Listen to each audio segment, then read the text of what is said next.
hampir mau kena typhoon kita waktu itu. That's your fashion gitu. Ya enggak lah. Karena bapak jarang pulang ketika saya lahir, kebetulan bapak lagi berlayar juga. Ada perasaan agak iri sama teman-teman yang lain. Saya ngeliat kapalnya bapak saya, Pak. Saya lagi naik speedboat mau ke anchor position. Saya agak nge-freeze gitu kan, liatin. Saya nangis. Maksudnya kayak di kapal itu bapak saya juga berjuang, jadi kayak feel-nya tuh kerasa gitu loh, Pak. Kalau saya. Ya. Aduh.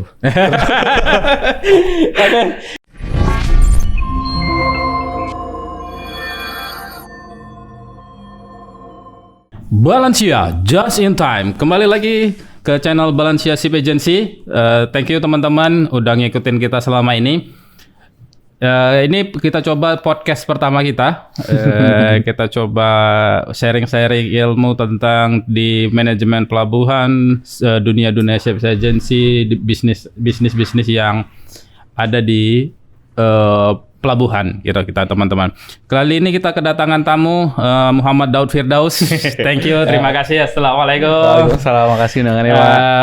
Kebetulan beliau bergabung di tim Balancia udah hampir 2 tahun ya, hampir 2 tahun. Ini Daud Firdaus, perkenalkan dulu dong. Ini lahir di Depok. Ya, terus besar pindah ke Solo ke Jogja ya. Sampai di alumni pesantren As-Salam ya. Betul, Oke, Pak. coba silakan gimana masa-masa kecilnya ini. Oke, jadi saya lahir di Kota Depok, Pak. Waktu itu dia namanya masih Bogor karena dia belum jadi kota madya. Saya lahir di sana tahun 95. Kemudian bapak sama ibu dulu ketemunya di sana. Jadi ibu dulu bekerja di Depok, bapak saya seaman, bapak saya pelaut. Kemudian kebetulan pada waktu itu ada Pak D. Kalau orang Jawa bilangnya Pak D, Uwak lah. Jadi kakak kandungnya bapak itu memang tinggal di Kota Depok. Nah, jadi Kota Depok itu tadinya jadi kota transitnya bapak saya, Pak. Jadi kantornya di Priuk. Rumah bapak orang Jogja. Jadi kalau misalkan dia lagi off-sign, pulangnya ke rumah Pak D dulu sebentar. Habis itu baru ke Jogja. Jadi Depok ini jadi kota transit. Kemudian pada saat itu, karena bapak saya seaman, pada saat itu usianya 38, belum menikah. Kemudian ada teman kerjanya om saya, itu ibu saya. Ibu saya itu teman kerjanya om saya, terus dikenalin, ya akhirnya jadilah saya. Jadi kenalin dada terus mereka kemudian pada saat itu memutuskan untuk tinggal di sana karena bapak kantornya di Priuk, ibu masih kerja di Depok pada waktu itu. Kemudian di sana sampai saya lahir, kemudian karena bapak jarang pulang, karena bapak ini kan pelaut ya, Pak. Bapak jarang pulang. Habis itu ketika saya lahir, kebetulan bapak lagi berlayar juga. Kemudian dari situ memutuskan untuk ya udah ibu resign aja. Yang kerja bapak, jadi ibu fokus ngurus anak kayak gitu. Sampai kapan ditinggal? Bapak terakhir jadi pelaut di umur berapa? Bapak itu pensiun 2014. Oh, masih baru berarti 2014 mungkin. Kamu SMA? Saya kuliah semester 4, Pak. Oh, semester 4. Mungkin usia 56. Oke. Coba ceritain deh, gimana sih kehidupan seorang anak yang ditinggalin bapaknya melaut gitu. Jadi pasti banyak teman-teman yang ngerasain ya. Sebagai pelaut kita ninggalin anak, termasuk saya juga merasain seperti itu. Walaupun saya sekarang ini udah tetap di pelabuhan. Kadang ada situasi yang kita nggak bisa pulang gitu, harus ninggalin anak 1 minggu, 2 minggu gitu. Bahkan pernah sampai saya 1 bulan di Batam, anak-anak di Jogja kan. Coba deh ceritain, ini kan dari versi bapaknya kita udah ngerasain nih. Sebagai anak itu gimana sih kalau ditinggal bapaknya sebagai pelaut atau pekerja di pelabuhan gitu? Kalau yang pertama itu saya ngehnya waktu pas sudah gede ya, Pak. Ngehnya pas sudah gede, cuman kalau diinget-inget kayaknya ada perasaan agak iri sama teman-teman yang lain karena kayak misalnya sesimpel yang dia belajar naik sepeda, yang ngajarin bapaknya. Nah, kalau saya waktu itu beruntungnya memang saya rumahnya bertetangga sama Pak D ini. Jadi kebetulan jarak antara saya dengan anaknya Pak D juga gapnya jauh. Jadi dia udah Kami kan selisihnya 17 tahun Pak, saya sama kakak saya itu. Jadi dia bisa jadi Kakak sepupu ya? Kakak sepupu, betul. Abang sepupu, karena laki-laki kan. Jadi dia bisa jadi representatif bapak, cuman kurang rasanya kan. Rasanya kurang. Jadi kayak itu. Terus yang jelas itu momen-momen menyenangkan itu ketika dulu kan HP-nya masih itu loh Pak, HP yang layar jempol, yang layarnya segede jempol itu loh, yang dipakai sama bapak ibu. Pokoknya ada SMS misalkan gitu, bapak mau pulang kata ibu, misalkan gitu kan. Ya udah ntar saya standby sampai malam, sampai dia pulang kayak gitu. Itu seneng banget. Terus habis itu yang sempet agak nggak enaknya itu dulu saya kecil sempat sakit Pak. Saya kecil sempat sakit demam aja gitu loh, demam anak kecil. Cuman kok demamnya agak lama. Demamnya agak lama terus selain nggak sehat secara fisik, saya tuh murung katanya ibu kayak gitu. Terus yang saya ingat saya berobat Pak ke rumah sakit. Saya berobat ke rumah sakit terus sama dokternya dicek kan. Maksudnya ditanya makannya normal nggak apa segala macam gitu. Ya makannya nggak susah. Maksudnya tidak ada batuk pilek, tapi memang panas tinggi terus lemes aja gitu badannya. Terus saya ingat dokternya bilang, Bu kayaknya nih anaknya lagi ada yang dipikirin deh kata ibunya gitu. Kata ke dokter ke ibu saya. Psikologisnya lah. Kalau sekarang bahasanya mental health. Ya kayak gitu. Saya umur 3-4 tahun kayaknya Pak waktu itu. Terus habis itu dokternya nanya apa namanya? Mas kenapa kayak gitu kan? Mas kenapa kok badannya lemes gitu? Saya secara spontan cuma bilang ini apa namanya kangen bapak gitu kan. Terus habis itu kan dokternya loh Bu ayahnya kemana kan dikiranya kenapa gitu kan. Terus bilang oh bapaknya pelaut dok gitu. Ayahnya pelaut jadi memang udah waktunya mau pulang cuman belum pulang kan kadang bisa kena extend ya Pak kalau kontrak itu extend kadang-kadang ada 1 bulan 2 bulan ya. Jadi kayaknya waktu itu sepertinya sedang masa extend jadi secara apa namanya psychology memory misalkan ini tahan 3 bulan misalnya kayak gitu kan pada saat itu udah lebih dari 3 bulan nih jadi ada yang aneh di badan saya waktu itu kok bapak belum pulang ya kayak gitu-gitu. Nah imbasnya waktu itu agak sakit terus habis itu ya maksudnya pulih perlahan terus nggak lama bapak pulang gitu loh mungkin entah dikabarin entah apa kayak gitu-gitu. Itu satu. Terus waktu itu kebetulan saya kan tinggal di kota Depok ya Pak. Nah, saya itu bertetangga perumahan. Jadi di perumahan sebelah perumahan saya itu kayaknya saya lupa entah itu masternya bapak saya atau chief engineer-nya bapak atau crew manning-nya di kantor. Saya lupa statusnya itu apa. Jadi pokoknya teman kerjanya bapak gitu. Intinya koleganya bapak tapi posisinya di atasnya bapak gitu. Nah, uniknya itu gini. Misalnya ayah saya telat pulang, kontraknya kayak extend. Nanti saya sama ibu saya akan ke rumah itu. Ketemu sama bapak itu. Pak kok bapaknya anak-anak belum pulang ya kayak gitu akanannya itu. Oh ya Bu nanti coba saya cek lagi ya kayak gitu-gitu. Jadi kayak beberapa kali saya ke sana maksudnya dulu kan saya dulu komunikasi belum kayak sekarang lah masih terbatas ya. Nah, itu sekitar di tahun 99-an lah Pak. 99 2000 saya masih usia-usia TK kok itu. Saya masih usia-usia TK. Jadi apa namanya? Yaitu yang saya bilang dulu kan HP-nya masih pakai HP yang layarnya segede jempol itu, yang gede banget. Itu terus apa namanya? Mungkin secara jarak kantor dari Depok ke Priuk tidak terlalu jauh tapi bawa anak 2 apa segala macam kan ibu agak ribet juga tuh Pak. Jadi akhirnya kebetulan kami bertetangga perumahan dengan atasannya si bapak itu tadi, atasan ayah saya. Jadi kayak datang ke sana terus nanya, "Pak ini kontraknya udah 3 bulan nih kok belum pulang gitu. Mungkin kena extend tapi kita yang di rumah nggak dapat kabar kan." Kayak gitu-gitu. Jadi kadang sering beberapa kali ke sana kayak gitu. Terus kalau POV-nya ibu saya mungkin karena saya 2 kakak beradik. Ketika dua-dua kami lahir, kebetulan ayah lagi nggak di rumah kayak gitu. Jadi agak struggle-nya lebih berasa mungkin kalau ibu. Kalau ibu itu. Itu sih Pak kurang lebih. Kalau pernah nggak dengar cerita ayah tentang struggle-nya dia ketika meninggalkan anak-anaknya atau keluarganya gitu? Kalau kebetulan ayah saya pendiam ya Pak. Ayah saya pendiam tapi saya nggak pernah dengar ceritanya. Dia nggak pernah dengar ceritanya. Cuman saya itu sampai hari ini sebenarnya masih kerasa emosional cukup banyak. Kalau misalkan saya bepergian atau datang ke pelabuhan atau ke kapal laut. Karena bayangannya gini. Oh kayak gini nih bapak gue kalau cari duit. Kayak gitu loh Pak. Oh di dunia-dunia kayak gini nih kalau si bapak cari uang. Jadi dulu itu pas zaman-zamannya HP udah mulai agak modern. Adalah dia tuh kirim-kirim foto lagi di dek, lagi di apa namanya pokoknya lagi di kawasan-kawasan kapal, dia kirim-kirim foto tapi lagi pakai baju santai kayak gitu kan. Oh kayak gini. Terus saya pernah waktu itu saya main dari Bali ke Lombok. Waktu itu saya mau naik gunung, tapi kan nyebrang tuh dari pelabuhan Padang Bay. Saya naik kapal gitu kan. Oh kayak gini ya dunia laut tuh kayak gitu-gitu maksudnya. Oh kayak gini ya bapak saya kalau kerja waktu itu. Jadi kan mungkin itu kan kapal penumpang.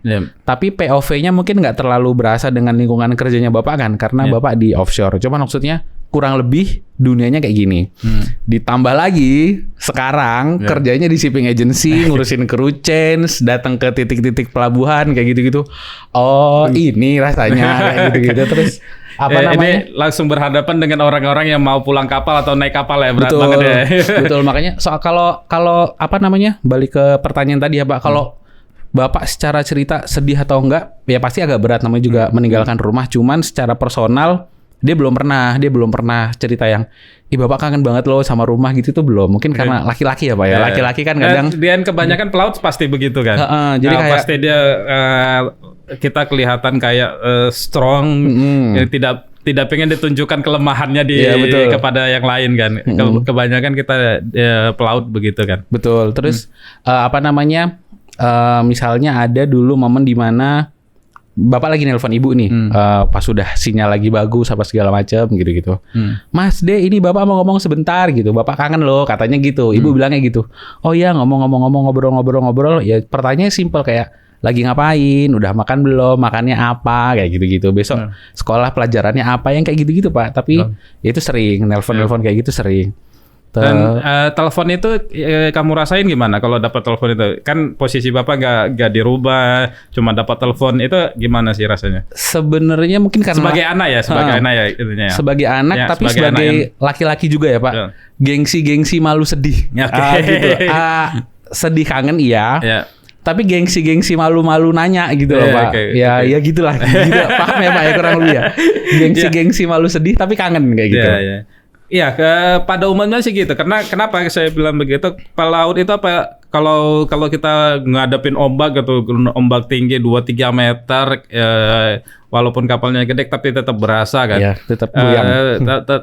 Sebagai pelaut kan kalau kita kelihatan muntah, cemen banget. Betul. Itu digagah-gagahin supaya tetap berdiri di anjungan kan, di bridge kita tetap harus berdiri tegak gitu, walaupun dalamnya kita nggak tahu isinya gimana. Oke. Ditinggal berarti sampai usia kelas berapa? Saya dari saya lahir Pak. Dari lahir ya. Dari lahir. Berarti mulai lahir itu Bapak udah di laut. Udah oke. Udah di laut sampai saya kuliah semester 4 kurang lebih umur 19. 19 tahun ya. Baru saya umur 19 tahun baru pensiun. Oke. Pada saat umur berapa sebenarnya kamu butuhin Bapak ada selalu di diri kamu gitu? Ada di usia-usia kan kadang-kadang ada yang bilang pubertas, ada yang pada saat kita mau dari SD pindah ke SMP ke SMA gitu. Di usia berapa sih kira-kira kamu yang sangat-sangat membutuhkan kehadiran Bapak gitu? Di hari-harinya. Sebenarnya kalau misalkan secara usia ya Pak, secara usia saya menyadarinya ketika proses transisi remaja, akil balik. Masa-masa saya akil balik. SMP lah ya. SMP SMA. Cuman saya pada saat itu diperuntukkan, saya dimasukin pesantren Pak. Saya dimasukkan ke pesantren. Asalam yang di Solo. Di Asalam Solo. Jadi kan saya SMP SMA 6 tahun di sana. Jadi pada saat itu saya dan teman-teman saya semua kan posisinya ceritanya kami sama rata. Maksudnya usia-usia akil balik, butuh bimbingan yang luar biasa gitu. Tapi di sisi lain ada ustadz-ustadz yang membimbing kami juga kan Pak. Jadi maksudnya tidak hanya dibimbing secara nasihat yang duniawi aja, cuman maksudnya secara keagamannya juga bagus. Kemudian juga kan kami disupport dengan pelajaran-pelajaran keagamaan juga, fikihnya terutama kayak gitu. Jadi kalau sosok ayahnya di situ sangat tergantikan, tapi kalau perannya kan beda ya Pak. Cuman kalau sosoknya tergantikan. Cuman kalau saya ngerasanya itu pas saya kecil aja sih Pak. Karena kan saya waktu di Depok tinggal di lingkungan perumahan padat penduduk. Jadi kayak teman-teman saya bapaknya gak ada yang pelaut kayak gitu-gitu loh. Jadi kayak setiap hari bapaknya di rumah kayak gitu-gitu. Terus habis itu kalau weekend jalan-jalan entah ke puncak, entah ke taman safari kayak gitu-gitu kan. Kalau saya weekend ya di rumah. Kadang mungkin pergi main, tapi ibu saya kan juga ceritanya pada saat itu sampai hari ini sih nggak berani naik motor, nggak bisa bawa kendaraan mobil sendiri. Jadi ya udah kalau kemana-mana mau pergi kita naik taksi. Cuman jarang. Biasanya nunggu bapak pulang baru jalan-jalan kayak gitu. Cuman jalan-jalannya bukan ke puncak gitu-gitu nggak Pak, mudik ke Jogja bapak saya. Jadi jalan-jalannya mudik ke rumah eyang kayak gitu biasanya. Oke. Jadi kalau ditanya di saat-saat berapa ya mungkin pada saat itu sih Pak, karena kan anak kecil kan belum paham kan, maksudnya kayak orang tua tuh mencari uang, orang tua tuh punya limit harta segala macam gitu-gitu. Pokoknya ngelihat di TV ada yang bagus, pengen. Temannya punya apa, pengen. Nah itu agak goyangnya di situ-situ Pak. Jadi usia-usia SD lah. SD kelas 1 menuju kelas 3 SD itu wah agak rewel-rewelnya kayak gitu. Oke, kira-kira ini kalau sekarang dengan kemajuan sekarang kita bisa video call, bisa kirim foto, bisa kirim video di timeline yang sama, apalagi sekarang udah ada Starlink gitu. Sinyal internet gampang, mudah banget. Apakah bisa gantiin posisi Bapak yang di sebelah? Kira-kira menurut kamu apakah bisa gantiin posisi Bapak yang selalu hadir di rumah gitu? Kalau menggantikan secara 100%, saya rasa tidak bisa, Pak. Karena kehadiran fisik seorang ayah itu amat sangat dibutuhkan. Sebenarnya kehadiran fisiknya yang dibutuhkan. Oke. Kehadiran fisik, menurut saya pribadi, kehadiran fisik itu dibutuhkan. Cuman sekarang terbantukan banget dengan adanya segala macam teknologi itu. Jadi bisa menghadirkan fisik melalui video call gitu loh. Kalau dulu kan butuh fisik. Tapi tetap fisik yang hadir di samping kita yang dibutuhin. Karena ini energinya kan beda, Pak. Oh, oke. Energinya kan beda. Ya, feel-nya pasti oke. Feel dan energinya. Okay. Kalau tapi kita semua tahu bahwa itu adalah sebuah keterbatasan yang ada kan memang. Cuman maksudnya kalau kita bicara masalah energi, kehadiran fisik seseorang itu amat sangat penting. Meskipun kita bisa video call sampai hologram pun ya, Pak ya. Kalau bisa pilih fisiknya ada, ya pilih fisiknya ada kayak gitu. Tapi kalau dibilang membantu apa enggak, sangat. Apalagi kayak kalau misalkan saya nih berhadapan dengan kru yang on-signer atau off-signer kayak gitu-gitu, sekalinya ketemu agent gitu, agent share wifi, I want to connect with my families kayak gitu. Oh, oke, boleh karena saya paham. Saya dulu juga ditinggal-tinggal nih. Itu jadi dikasih gratis ya. Oh, boleh. Terserah gitu. Jadi kan karena kan kebetulan kita juga di Balansia kan kita selalu bawa dongle kan, Pak. Selalu bawa dongle dan kebetulan provide internet yang kita kasih juga unlimited kan untuk mereka kayak gitu. Jadi kayak oke, kita pilih provider terbaik, siapapun mau connect boleh kayak gitu-gitu. Jadi silakan aja, dan tidak hanya beracu kepada on-signer atau off-signernya aja. Pokoknya siapapun yang lagi di kapal, ayo boleh kayak gitu. Oke. Itu cuma sharing internet kok gitu loh, hal mudah gitu loh. Itu apa yang kamu rasakan dengan berbagi gitu sama kru-kru kapal? Karena saya kurang itu lebih pada umumnya mereka nanyain gitu ya. Kalau kamu naik pasti mereka nanyain gitu.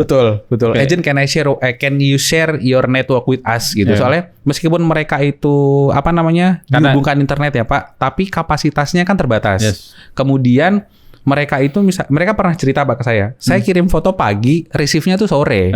Jadi kalau teks lancar, mungkin kalau foto dan lain-lain lama. Jadi ya udah share aja gitu, karena saya paham gitu loh. Saya paham POV anaknya mereka kayak gitu kan. Saya kan anaknya pelaut dan saya juga paham seberapa hasilnya si ayah-ayah ini menahan rindu untuk bisa menghubungi keluarganya. Jadi kayak mungkin bagi kita yang hidup di daratan kayak gini ya, paketan internet 150 ribuan limit itu bagus dan murah. Itu murah gitu loh Pak. Itu murah, gampang bisa dibeli. Tapi buat mereka nih, wah itu susahnya setengah mati kayak gitu. Jadi kayak udah nggak apa-apa, boleh share aja, terserah siapa aja mau pakai boleh kayak gitu. Dan setelah itu kenapa nih kok bisa balik lagi ke kamu bisa kerjanya kok malah ke dunia pelayaran nih? Nah, itu juga yang pasti. Apakah karena pengaruh sosok sang ayah atau gimana?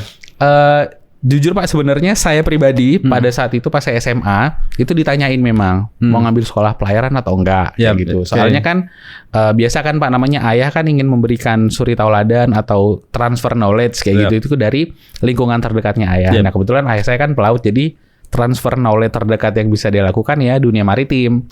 Nah, waktu saya ditanyain mau apa enggak, saya bilang nggak mau. Karena saya waktu itu nggak tahu Pak kalau kuliah pelayaran itu ada jurusan nautik, ada engine, sama ada yang tata laksana. Saya taunya itu semuanya berlayar. Saya taunya hanya itu. Jadi nggak lah Pak, ntar kayak Bapak nggak pernah pulang. Saya bilang gitu. Saya bilang kayak gitu. Oh ya udah nggak apa-apa kalau kayak gitu katanya Bapak. Sekolah umum aja nggak apa-apa. Cuman qadarullah Pak, takdir membawa saya itu balik lagi ke dunia pelayaran kayak gitu. Dan uniknya lagi kan ayah saya seaman, ayah saya pelaut. Kemudian saya sekarang kerja di zona maritim juga sebagai agent. Adik kandung saya dia ngambil sekolah pelayaran Pak memang. Oh, dia ngambil sekolah pelayaran. Adik kandung saya kebetulan waktu itu kami berdua ditanyanya bareng. Saya bilang enggak, adik saya bilang saya mau, kata adik. Cuman kalau bapak bilangnya boleh, tapi ngambil jurusan yang nggak berlayar aja ya, kata gitu. Terus di port management ya? Betul, makanya adik baru nanya, emang ada Pak? Oh ada kok, bisa kayak gitu. Terus akhirnya adik ngambil tata laksana. Nah adik saya itu kerja di ship agency juga.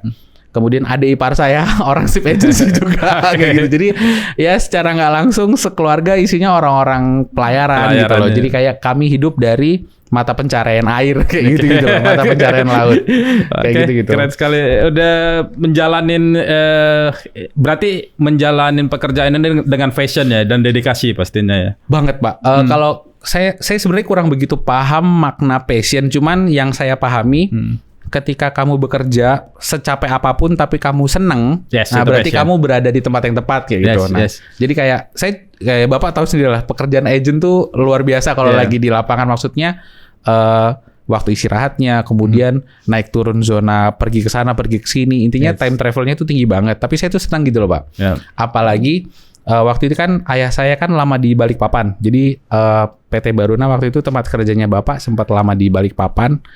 Saya pribadi dapat kesempatan untuk pergi ke Balikpapan ke titik-titik edarnya si kapal Bapak itu, dan saya ngeliat kapalnya Bapak saya Pak. Jadi nama kapalnya Bekisar sama Merpati atau Gelati gitu. Namanya kan nama-nama burung. Saya ngeliat salah satu kapal itu punyanya Baruna, saya nangis loh Pak. Saya lagi naik speedboat mau ke anchor position bersama dengan kru, terus tiba-tiba ada kapal itu lewat set gitu, terus saya agak nge-freeze gitu kan. Wah ini kapal Baruna nih, saya liatin. Saya nangis. Maksudnya kayak, oh di sini dari perairan ini saya hidup, dari perairan ini saya dinafkahi secara family gitu. Habis itu di kapal itu bapak saya juga berjuang, jadi kayak feel-nya tuh kerasa gitu loh Pak. Kalau saya. Ya. Aduh. Oke. Thank you Daud. Ini semangat terus. Dunia pelayaran, dunia maritim hebat banget pastinya. Seru banget kita di sini. Ini kalau di bawah kita makin dalam sebenarnya. Seru soalnya Pak. Topiknya seru. Iya. In touch sekali. Iya benar. Sebenarnya kita fashion ya, bahas fashion. Sebenarnya kayak misalnya Messi, Ronaldo gitu. Apakah Ronaldo itu fashionnya main bola? Iya, awalnya mungkin. Tapi apakah fashionnya bangun tiap pagi? Subuh jam 4 pagi mereka bangun latihan tiap pagi gitu. Dedikasi ya. Jatuhnya dedikasi. Jadi fashion itu sebenarnya apa yang kita sukain dan kita harus dedikasi, kita benar tunjukin pada dunia bahwasanya it's me gitu. Itu saya rasa fashion tadi. Ya dunia kita ya dunia maritim, dunia pelayaran, dunia shipping, kapal gitu. Itu fashion kita itu. Tapi begitu ada rasa sakit, begitu kita ngadapin ombak yang 3 meter, let's say 5 meter, 7 meter, bahkan kalau saya pernah passing Selat Natuna itu kita sampai 8 meter waktu itu, kena hampir mau kena typhoon kita waktu itu. That's your fashion gitu. Enggak lah. Tapi kita harus dedikasi gitu. Dan itu di pelaut karena situasi dan kondisi yang membuat kita jadi tetap berdiri tegak gitu ya. Betul sekali Pak. Oke. Thank you. Terima kasih Daud ya. Sampai jumpa nanti kita sharing-sharing lagi. Thank you teman-teman. Podcast ini cukup menarik saya rasa. Nanti kita saksikan podcast kita selanjutnya. Kita akan sharing-sharing tentang ilmu pengalaman mungkin dengan beberapa narasumber dulu nanti. Itu aja. Terima kasih teman-teman. Balancia just in time.